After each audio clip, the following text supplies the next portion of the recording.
Boa noite, irmãos. Sejam todos muito bem-vindos. Vamos iniciar mais o culto. Vamos agradecer ao Senhor porque estamos aqui. Feche seus olhos. Senhor, obrigado, Deus. Obrigado porque o Senhor nos trouxe aqui. Obrigado por mais um dia que o Senhor nos deu com vida, com saúde. Obrigado porque o Senhor nos sustentou, Deus. Obrigado porque o Senhor nos deu a oportunidade de estarmos aqui para te louvar, para te cultuar, Senhor. Em nome de Jesus. Amém. Eu convido você que se coloque de pé. Nós vamos louvar o nome do Senhor.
Próximo cântico, os irmãos vão estar ofertando, trazendo à frente os dízimos e as ofertas.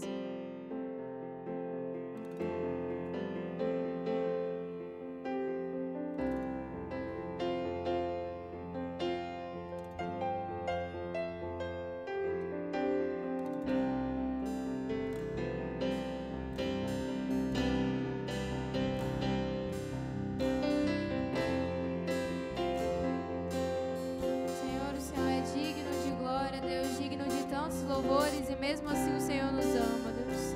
Mesmo assim o Senhor se inclina para nós e nós só temos a te agradecer, Senhor, pela tua misericórdia sobre as nossas vidas, Deus.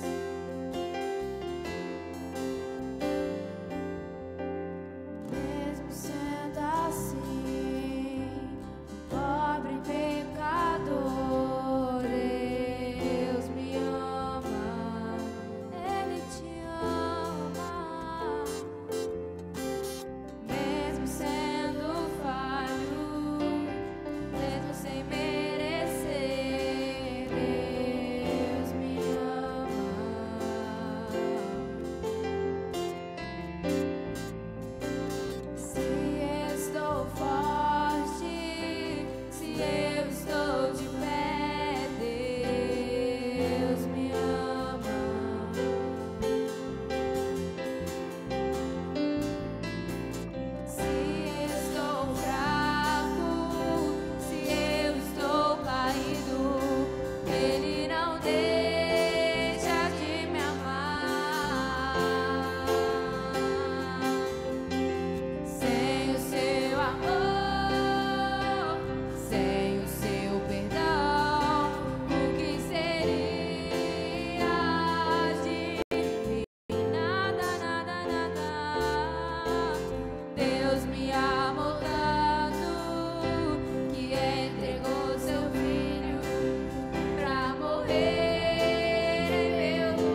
pelos seus braços abertos, sempre prontos a nos acolher, Senhor. Obrigada, Senhor, por ser abrigo seguro para nós. Obrigada, Senhor, porque encontramos sempre descanso, ó Deus, do Senhor. Obrigada, Senhor, porque o amor do Senhor nunca falha, Deus, e porque a sua misericórdia se renova a cada manhã sobre as nossas vidas, Deus. Sem o seu amor e o seu perdão, Deus, não seríamos nada. E nós reconhecemos isso, Senhor. Dependemos do Senhor. E nós te agradecemos pelo seu amor, Deus, que um dia se entregou naquela cruz por amor a cada um de nós. Te agradecemos, Senhor. Nessa hora eu te agradeço também, Senhor, por cada dízimo, por cada oferta. Senhor, obrigada por tudo que o Senhor tem feito nas nossas vidas, Deus. Obrigada por ser um Deus de provisão e cuidar sempre, ó Deus, da nossa vida financeira também. Obrigada porque o Senhor supre as nossas necessidades, ó Deus. Nós muitas vezes não sabemos nem como pedir, Deus, mas o Teu Espírito Santo intercede por nós e nada nos falta, Senhor. Obrigada por isso, Senhor. Obrigada por tudo, Senhor. Nós te louvamos, ó Deus, nós te agradecemos. No nome de Jesus, amém. Os irmãos podem se sentar.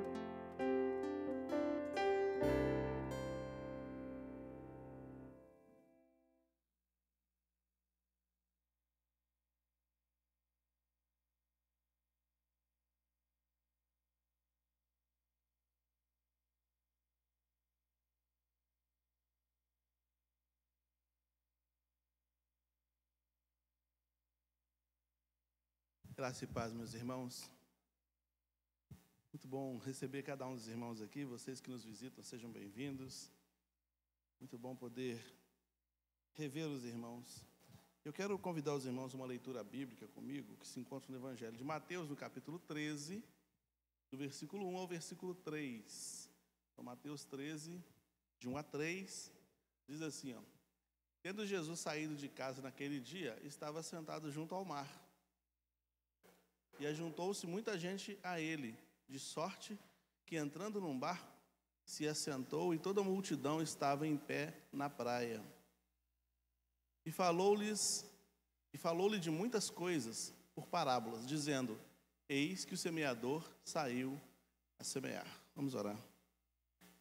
Senhor, nós lemos a Tua palavra, nós entoamos cânticos ao Senhor, nossas orações também estão sendo enviadas, colocadas diante do altar do Senhor.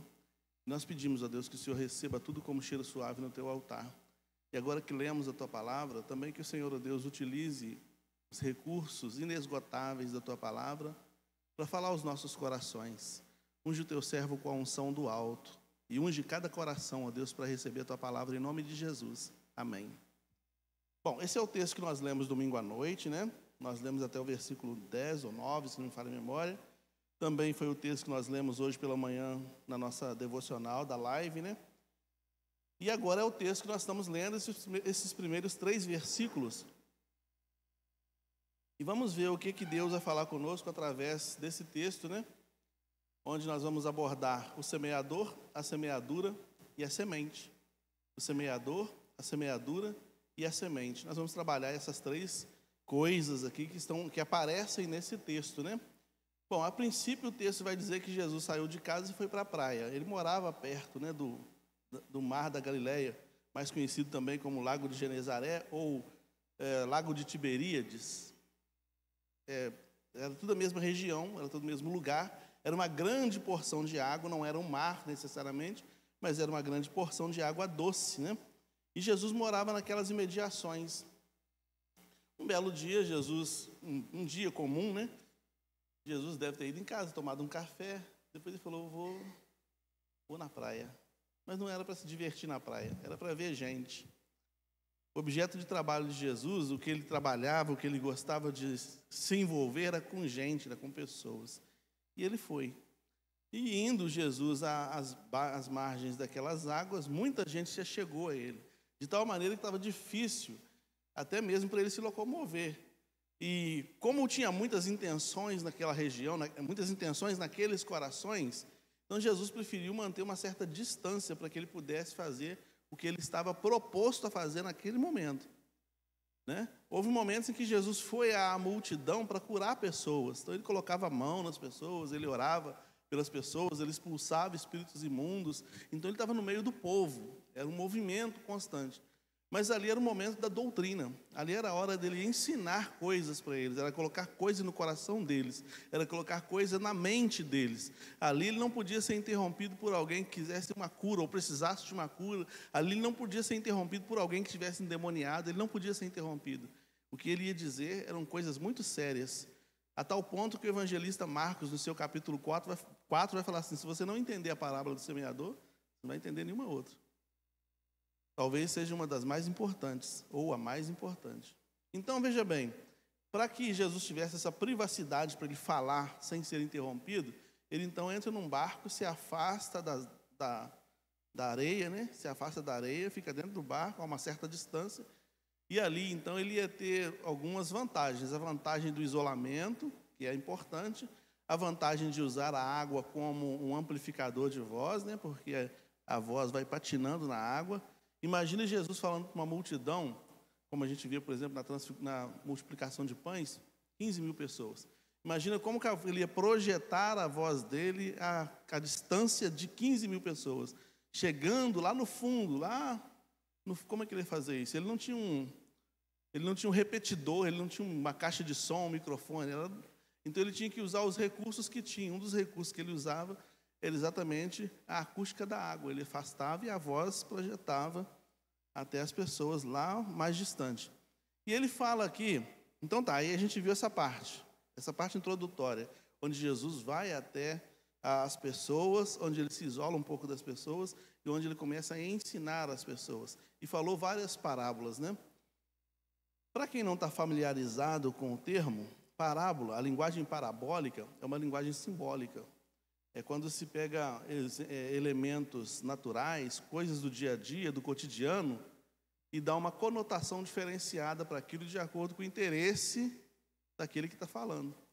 Então, por exemplo, a pregação de Jesus, o ensinamento de Jesus também era bem aristotélico, né? Considerando o filósofo Aristóteles, que viveu 5 séculos antes dele, era bem aristotélico, era bem paripatético, né? Quando ele passava, via as coisas e usava pegava aqueles elementos.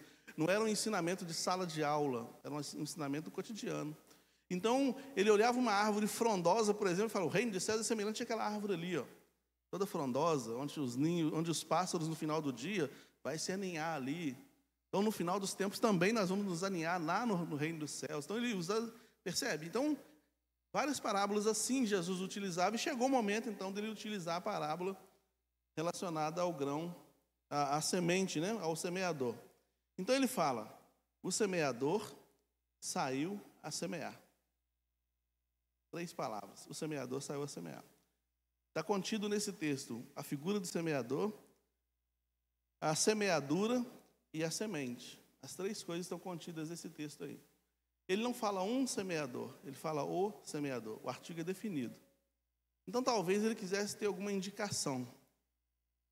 Porque a semeadura não poderia ser produzida por qualquer pessoa. Existiam técnicas de semeadura. Não era só furar um buraco no chão e jogar semente. Jesus falou que há pessoas que são desqualificadas para ser semeador, porque olha para trás. Coloca o jugo nos animais e a semeadura. Ela era feita, o sujeito tinha um pedaço de madeira em forma de T, ele segurava naquele T aqui, e a ponta ia fazendo um rasgo na terra, sendo puxado por 2 animais que deveriam ser do mesmo peso, da mesma altura.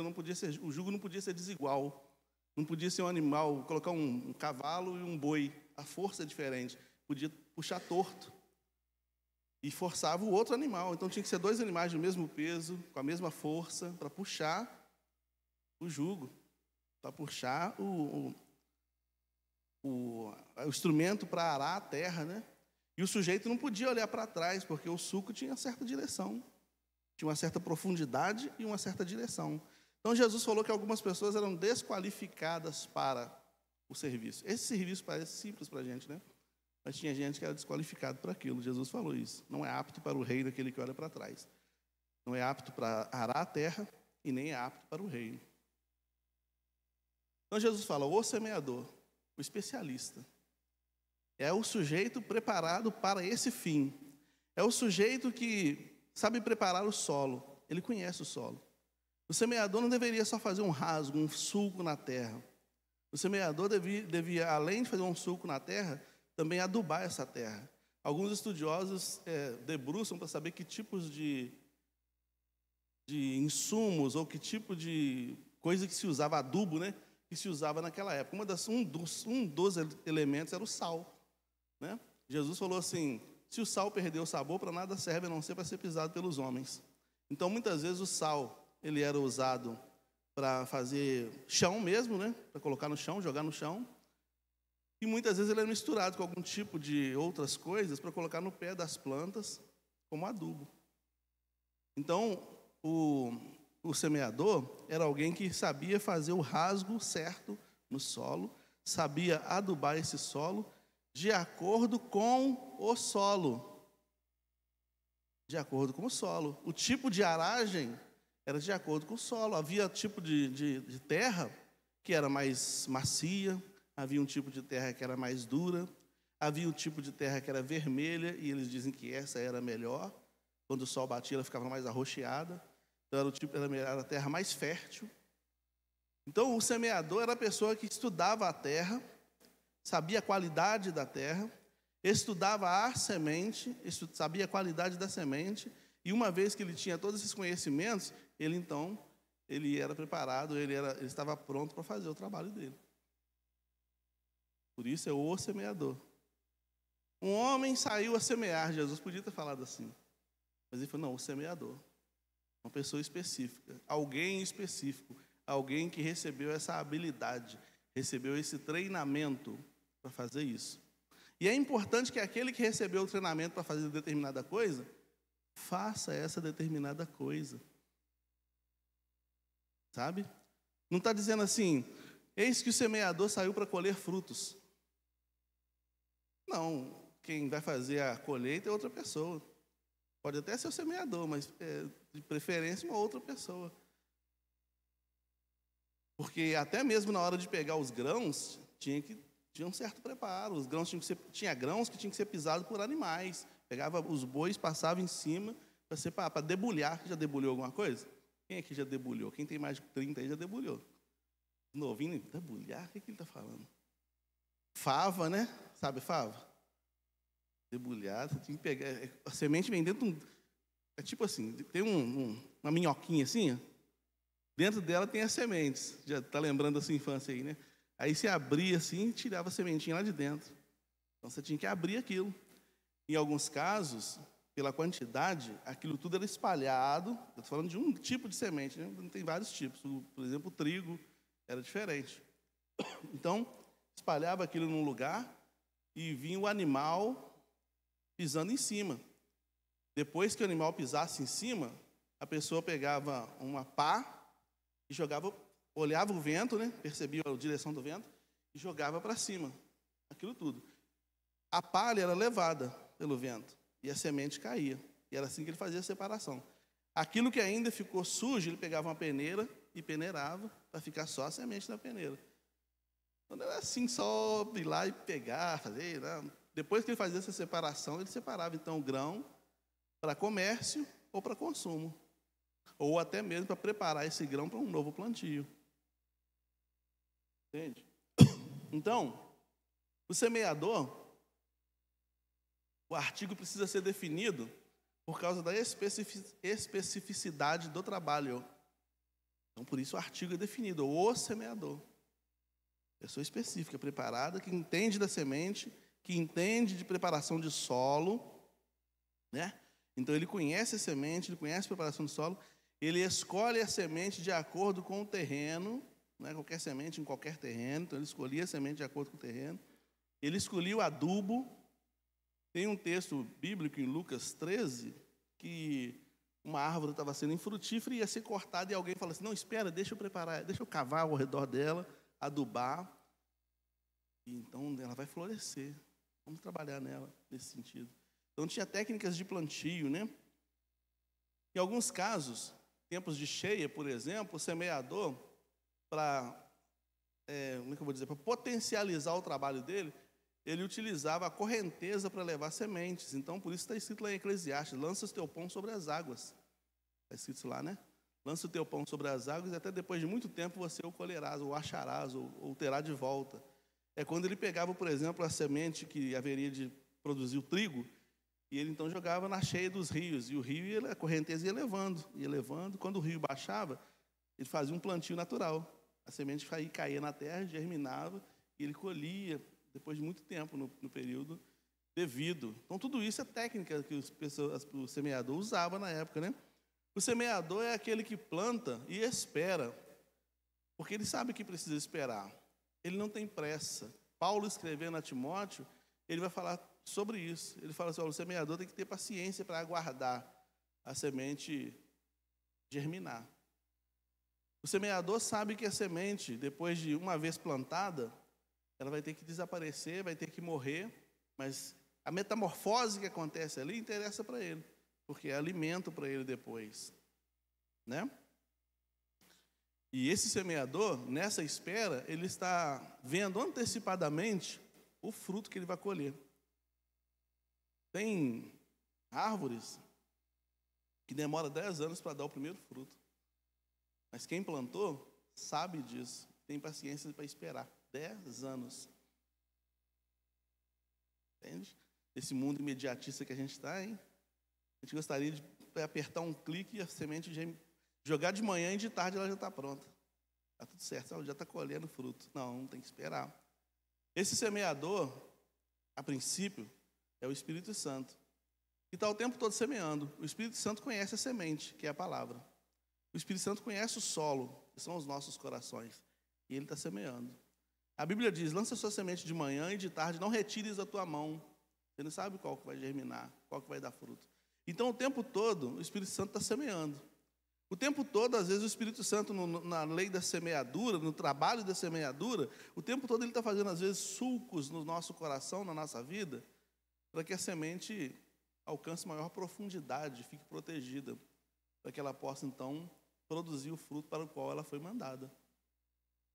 Então, olhe bem, se você considerar uma linguagem poética, bíblica, que Deus vai falar com Caim, assim, o sangue do teu irmão está clamando desde a terra. A gente sabe que o sangue não clama. Assim também a gente sabe que os montes não batem palmas para a presença de Deus, como diz os Salmos, mas é tudo uma linguagem poética. Se você for considerar essa linguagem poética, por exemplo, ao fazer um sulco na terra, ao fazer um rasgo na terra para colocar semente, a terra está sendo ferida, está sendo machucada. Se a terra tivesse vida, ela reclamaria de dor. Né? Mas nós temos vida, e muitas vezes a gente reclama de dor quando Deus está fazendo sulcos no nosso coração para plantar algumas sementes. Algumas sementes que Ele sabe que precisa germinar. Tem coisas que Deus está plantando no meu coração. Tem coisas que Deus está plantando no seu coração. Tem coisas que Deus está plantando ao nosso redor. Tem coisas que estão brotando ao nosso redor. Jesus, ao falar sobre isso, ele falou assim, olha que os campos estão brancos para a ceifa. Ele estava se referindo a pessoas que estavam com os corações preparados para serem colhidas. Percebe? Então tem coisas que Deus está plantando, tem coisas que Deus está fazendo germinar. Na minha vida, na sua vida. Talvez você está deparando-se, vez por outra, com alguma coisa na sua mente, na sua vida, que pode ser um propósito de Deus para a sua vida. Ele está fazendo nascer. Ele está fazendo nascer. É Ele que está trabalhando para que nasça. Porque, na verdade, a gente sabe, Paulo vai falar sobre isso também, né? Eu plantei, Apolo regou, mas quem deu o crescimento é o Senhor. Nesse momento do mistério em que a semente está debaixo da terra e ela está acontecendo uma transformação nela, uma metamorfose nela, onde ela vai deixar de ser semente e vai se tornar uma planta, uma árvore, um alimento, quem está cuidando desse processo com maior veemência é Deus. O agricultor ou o semeador, ele vai sim, às vezes, aguar um pouco mais, jogar um pouco mais de adubo, fazer alguma coisa que está ao alcance dele.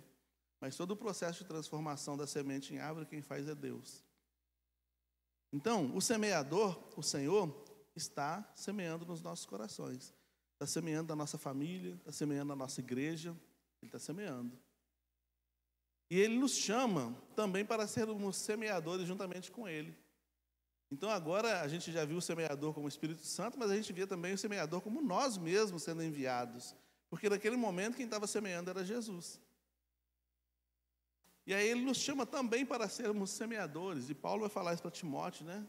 Ele deveria ser um semeador e plantar a palavra no coração das pessoas. E ele ainda diz assim, o semeador tem que ser o primeiro a usufruir dos frutos. O que ele quer dizer com isso? Que o que nós semeamos não deve ser uma coisa assim, boa só para o lado de lá, mas tem que ser uma coisa que eu também experimentei. O fruto que eu estou plantando tem que ser um fruto que eu conheço. E à medida em que nós trabalhamos como semeadores, nós estamos, ao mesmo tempo, fazendo o plantio e o Espírito Santo está plantando também em nós. Porque toda vez que a gente se desperta para fazer alguma coisa específica que Deus nos manda fazer, a gente cresce. E mesmo que seja uma coisa repetida, você nunca evangelizou 2 pessoas do mesmo jeito. Você nunca fez discipulado com 2 pessoas do mesmo jeito. Você nunca cantou uma música do mesmo jeito. Você nunca pregou do mesmo jeito, ainda que seja a mesma mensagem. Você nunca faz as coisas do mesmo jeito, todo dia nasce diferente. Porque é um produto inesgotável do Espírito Santo. É a multiforme graça de Deus. São as várias formas de Deus fazer acontecer. Sabe? Então, à medida em que nós vamos, o texto fala, né? Lança a semente de manhã, lança à tarde também, você não sabe qual delas que vai germinar. À medida que nós estamos lançando a semente como semeadores do Senhor, nós estamos tendo experiências novas. Teve uma vez, quando eu estava trabalhando em uma congregação, que eu tive que fazer coisas que eu fiz, eu já nem lembrava mais, para ser sincero, assim, na prática. Eu sabia como fazia, mas eu não lembrava mais, porque na prática já tinha muitos anos que eu não fazia. Aí eu estava conversando com o pastor Wesley, amigo meu de Angra dos Reis. Ele falou assim, vez por outras, Deus vai nos fazer voltar lá no princípio. Vez por outra, Ele tem que fazer a gente voltar no princípio da nossa caminhada, para aguar, para adubar, para fazer nascer de novo a paixão. Sabe? Vez por outra Ele tem que fazer isso. Vez por outra a gente precisa ter esse retorno, né, a coisas que a gente fazia lá atrás. Ainda que haja tecnologias, ainda que haja coisas diferentes hoje, mas o Espírito Santo sempre vai trazer a gente de volta para nos fazer crescer um pouco mais. A semeadura é uma ferida, então, na terra, né? E o arado é usado para isso, né? Há vários métodos de semeadura, inclusive, né? Não é só uma, de fazer um buraco, fazer um sulco, jogar semente, não. Há vários métodos de acordo com o solo daquele que conhece, né? A semente, o semeador conhece muito bem, sabe que ela é especial, né? Nós estamos falando sobre o semeador, a semeadura e agora a semente. A semente, o semeador conhece bem. O Espírito Santo sabe bem como que funciona a palavra. O Espírito Santo sabe muito bem o efeito que a palavra é capaz de produzir no coração de uma pessoa. Muitas vezes a gente é levado por Deus a falar uma coisa, a pregar o evangelho de um jeito, e a gente chega em casa meio assim, poxa, eu tinha que ter falado, poxa, dei mole. Poxa, vou ter que puxar aquele assunto de novo, não é assim? Vou ter que puxar aquele assunto de novo para eu ver se eu consigo falar. Eu preciso falar esse negócio aqui, gente. Eu precisava ter falado. Se você precisava ter falado, o Espírito Santo tinha te dado para falar. Ele sabia que naquele momento o plantio era aquilo. E ainda que você ache insignificante o plantio feito, ele sabe que não é. Vai plantar um grão de mostarda. Semana retrasada, num trabalhinho da escola da Helena, ela teve que levar várias sementes, né? Um trabalho lá era para levar semente de tudo. Então a gente saiu abrindo um montão de fruta, as principais, né? Laranja, manga,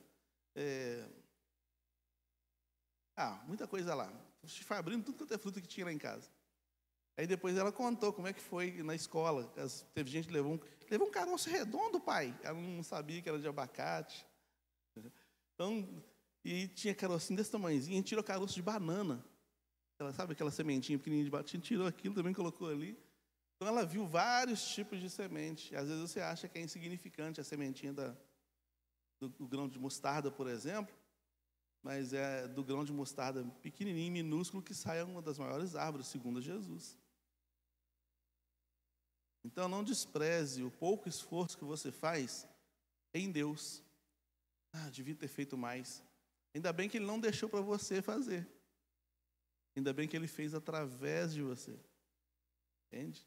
Porque se Deus deixasse que eu fizesse a obra, se Deus deixasse que você fizesse a obra, como seria a obra de Deus, hein? Como é que seria? Um dia o Davi, mais conhecido como David, um dia o Davi falou comigo sobre isso, né? A gente estava conversando lá no gabinete, ele vai lembrar. Ele falou assim, pastor, deve ser muito difícil pregar, porque a gente tem que depender muito de Deus, né? Tudo que a gente faz ali tem que ser dependendo de Deus, porque depender da gente, sai nada não. Foi um dia que os adolescentes tocaram, ele estava guardando a guitarra lá no gabinete, aí ele falou, a gente tem que depender muito de Deus, porque se depender da gente não sai nada, né?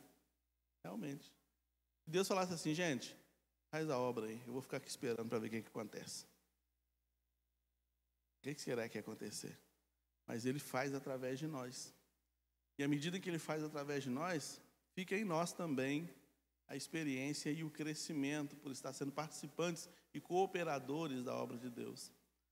É muito bom, eu não sei se você acha muito bom, mas é muito bom, ao meu ver, muito bom, muito grande e até assustador eu pensar que Deus, que criou o universo, criou todas as coisas, que sustenta todas as coisas com o seu poder, no auge do seu mistério, Ele decidiu falar comigo assim, Cláudio, você vai ser um semeador. Eu vou contigo, estamos juntos. Isadora, vamos fazer uma semeadura? Vamos lá, João Marcos, vamos fazer uma semeadura? Vamos lá, Adriana. Vamos lá, Iago. Eu não sei se você acha que isso é muito simples, né?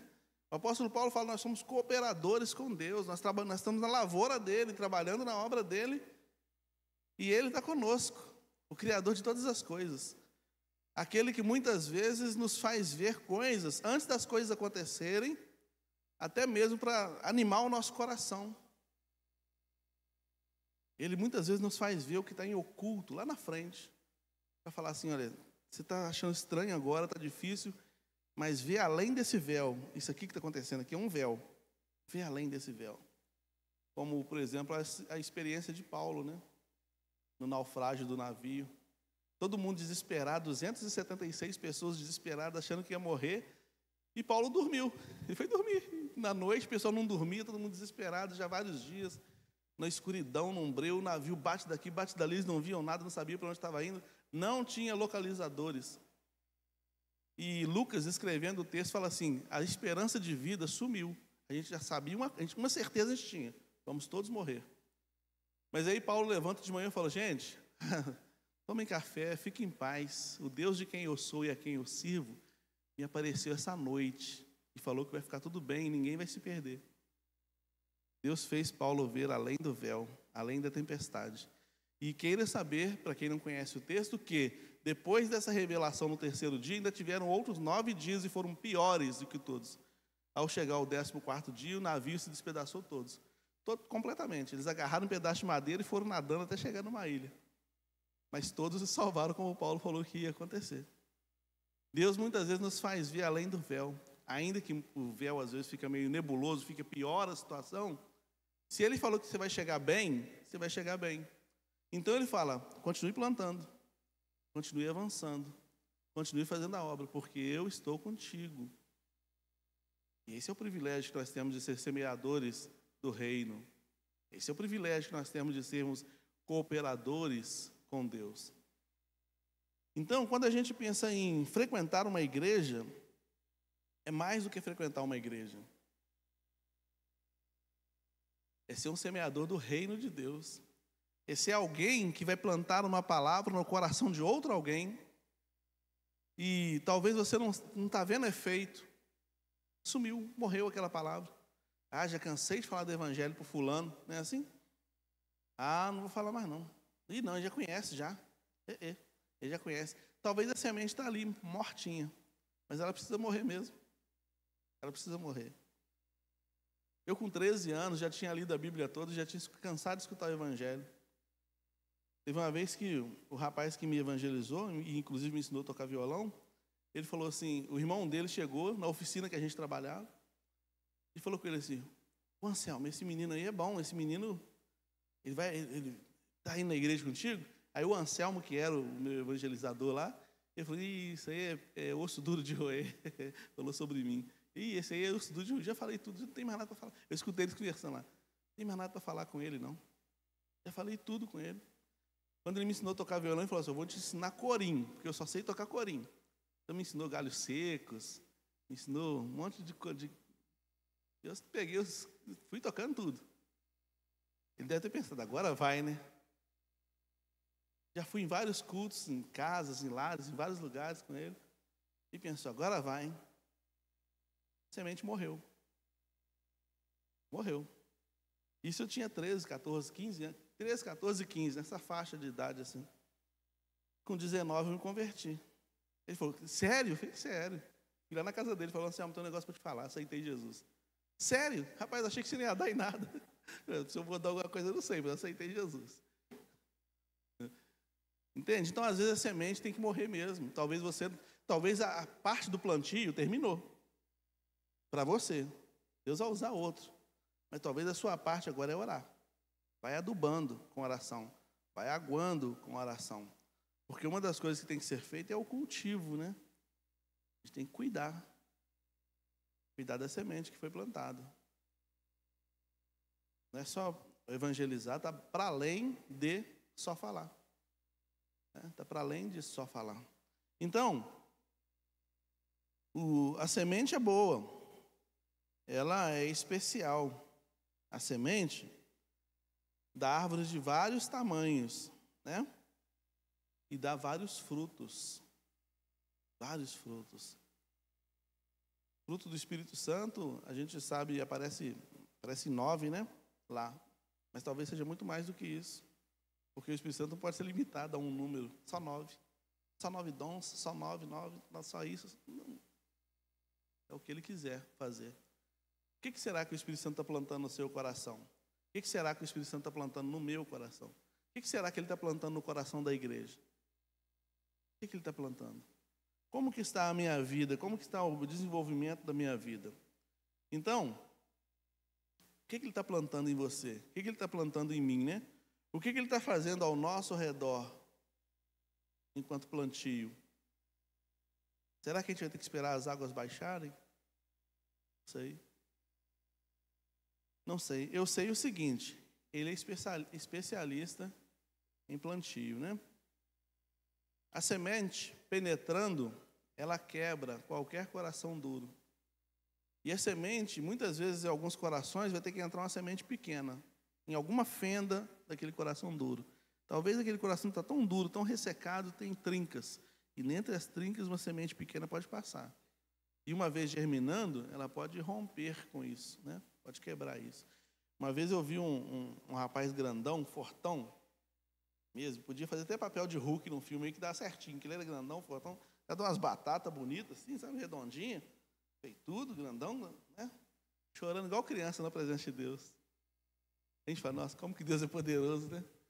Se ele quisesse dar um tapa dele e me jogar longe, mas ele está ali igual criança, chorando. Você já viu isso? Um homem grandão assim, né? Chorando igual criança, quebrantado diante de Deus. Não há coração que Deus não quebrante. Não há coração que essa semente não quebrante.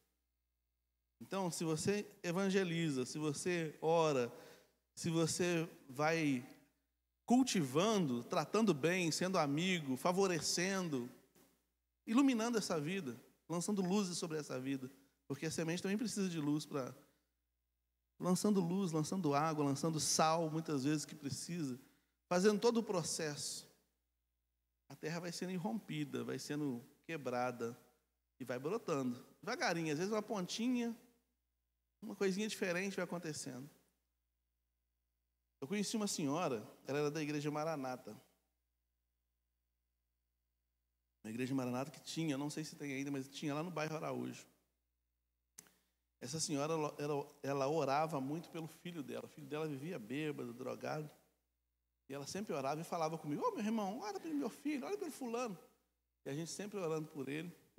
Aí um dia ela chegou toda feliz. Ô, meu filho, obrigado pelas orações, mas vamos continuar orando. Ele já parou de fumar. Já surgiu uma pontinha. Né? A primeira pontinha já começou a surgir ali. Ele já parou de fumar. Então a gente tem que, né, uma nuvem do tamanho da mão do homem, sabe disso? Então a gente tem que estar sempre atento às pequenas coisinhas que Deus já está fazendo. Né? Você está orando num sentido, está orando numa direção, está orando com relação a uma coisa, então vai percebendo a evolução e a mudança que aquilo vai acontecendo. Pode demorar meses, anos talvez. E o que aconteceu com esse rapaz e com essa senhora? Ele se converteu, ela não viu, ela morreu antes. Mas ele se converteu. Depois que a mãe dele morreu, ele começou a pensar no sentido da vida. Ele viu a mãe dele no caixão, ele começou a pensar no sentido da vida. E um dia estava ele de terninho, com a biblinha no braço, indo para a igreja. A semente germinou. Ela não colheu, mas outro colheu. Entende? Então, mesmo que você não esteja vendo o todo acontecendo, continue. Continua sendo semeador. Continua semeando em oração, semeando em jejum, semeando em favorecimento, em amor, em luz, em sal. Continua fazendo a obra do semeador. Continua. Lança sua semente de manhã e não retire sua mão de tarde. Continue fazendo seu trabalho de semeador, porque a Bíblia diz que aquele que vai com a semente caminhando e chorando, voltará sem dúvida com seus molhos. Sem dúvida, com seus molhos. Né? Então é isso. Deus nos usa como semeadores, né? O que nós semeamos, Ele faz germinar, né? Enquanto semeamos, também somos semeados e recebemos sementes, né? Somos semeados e recebemos sementes, colhemos sementes enquanto fazendo todo o trabalho. Então, o semeador é o Espírito Santo, mas também o semeador é você e eu, que através de nós também o Espírito Santo faz a obra. Ele faz a obra dele diretamente, ministrando aos corações, e ele faz a obra dele indiretamente, usando vidas, pessoas como eu e você, simples, mas que foram preparados por ele, através de dons, talentos e habilidades, conforme Jesus fez, né? A Bíblia diz lá em Efésios 4, que ele nos deu dons, talentos e habilidades. Não é dons, talentos e habilidades, ele não nos deu essas coisas para a gente ficar vaidoso e falar, eu sou esse cara aqui, eu faço isso, eu prego, Não. É porque ele sabe que dentro da especificidade que ele vai me chamar para fazer, dentro daquilo que ele vai me chamar para realizar, ele precisava ter me dado aquilo que ele me deu. Lembra que eu falei que o semeador ele precisa ter treinamento para fazer o trabalho de um semeador? Ele precisa ter treinamento. Então, o Espírito Santo que conhece nossos corações, ele fala assim, bom, com essa pessoa aqui, eu vou trabalhar desse jeito.